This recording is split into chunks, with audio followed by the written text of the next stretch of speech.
For this video, we're working on the sheet called Auto Create Range Names. At this time, we're going to name multiple ranges at the same time.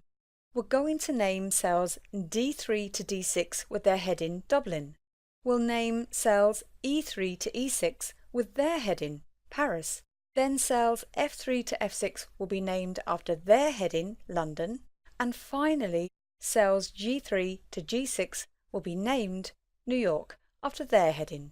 We'll then use those names in the sum function when we sum each of the totals. Highlight cells D2 to G6. Click on the Formulas tab heading. We'll see the group called Define Names, and on it there's a button called Create from Selection. Click on it. It's guessing by the selection that we want to use the headings in the top row of the selection to create the names for the values underneath. Now that is exactly what we want to do. So click OK. I make it a habit to always check that it has worked. So let's click into the drop down of the name box where all our names should be listed.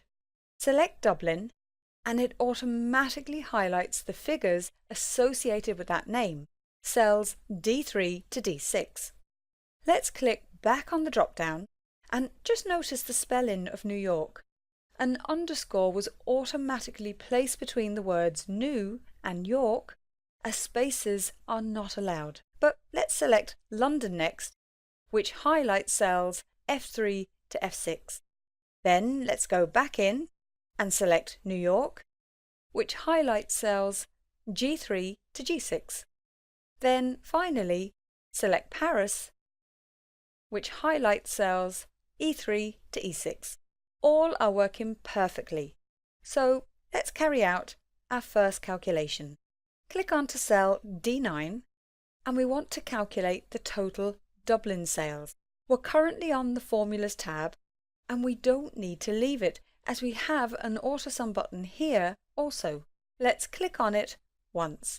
Now ignore the fact that Excel is selecting those cells, even though they are the cells we actually want to calculate.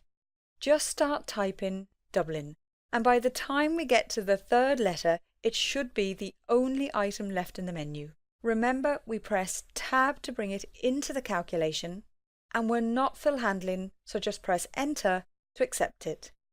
We're now on cell D10. Click AutoSum once, ignoring what Excel selects, and start typing Paris. By the time we get to the second letter, it should be the only item in the menu, and to use the mouse to select it, just double-click on it to bring it into the calculation. Then press Enter to accept it. Go ahead and carry out the London and New York calculations using either the Tab key to select the name or double-clicking on the name to select it. When they're all done, click onto each one, looking up into the formula bar as you do, and you can see that naming makes those functions very easy to read and understand. If we want to change the range that a name refers to, or adjust the name itself, or we want to delete a name, then we have to do those things in a particular way. The next video will show you how that's done. If you're moving on to that next video called Edit Delete Names, then you can keep this workbook open.